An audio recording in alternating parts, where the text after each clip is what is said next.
I have another hypothetical situation. So let's say the conversation is difficult when you're in those moments. Like let's say the drive home from school and you're sort of running around things that you want to say in your mind, but all you're getting is like, how was your day? Good. Yeah. You know, how are you? Good. Yeah. I'm fine. And that's all you're getting. Like, do you have any tips to kind of navigate that? Sure.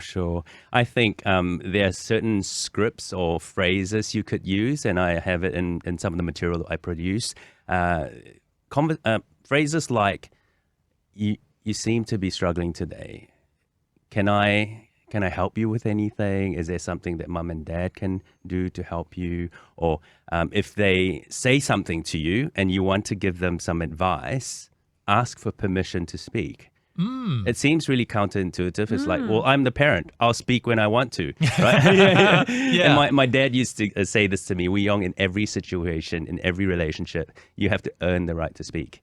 And that's Sounds right. like a wise guy. Yeah, he is. And so in all relationships, right, whether it's a business relationship, whether it's a mentoring relationship, I've learned how to say, if someone gives me a scenario, sometimes all they want to do is have a vent. Sometimes all they want is someone to listen. So I'll say something like this. I'll say, hey, did you just want me to listen? Or could I give you some advice? Or could I give you some of my thoughts? And sometimes it's like, no, I just want you to listen. And then I just zip. It takes a lot of self-control, but it actually strengthens, it adds, value into that relational bank account. I'm actually thinking about relationships in general, not just, parent-child, but like how many relationship breakdowns would have been avoided if people had actually asked that question? Yeah. Like, are you wanting me to solve your problem? Do you want my advice, or are you just wanting to vent? Right. Unsolicited advice is the worst thing. Well, it's hilarious too, is that we all sit there wondering, like, going, do they want to know? Should I, well, I have no idea. We could ask. Yeah. But it just never dawns on us. Right. And something you've reminded me of with these conversations is that sometimes too, we want to give a solution because, we're parents and we're brothers and sisters and whatever. We love this person.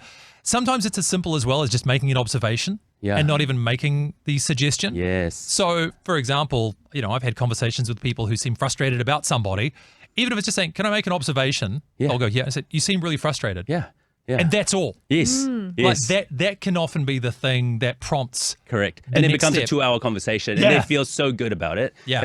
And often with my kids and others that I mentor, it's like, I don't even need to give them advice. I just ask good questions and they solve their own conversations by verbally reflecting. And then they're like, oh, maybe that's what I should do. I'm like, Sounds yes, like a you're great right. counselling strategy right there.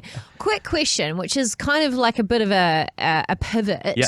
But are there any situations where you do have to be like, well, I'm the parent and you do need to listen to me? 100%. And I think this goes back to some of the conversations we've had before about setting expectations, setting boundaries, having digital use contracts. So these are things that you have conversations outside of conflict situations. These are conversations you've already had. And I think there are moments where you actually go, hey, in about a week's time, give them warning that you're going to have a serious conversation in about a week's time.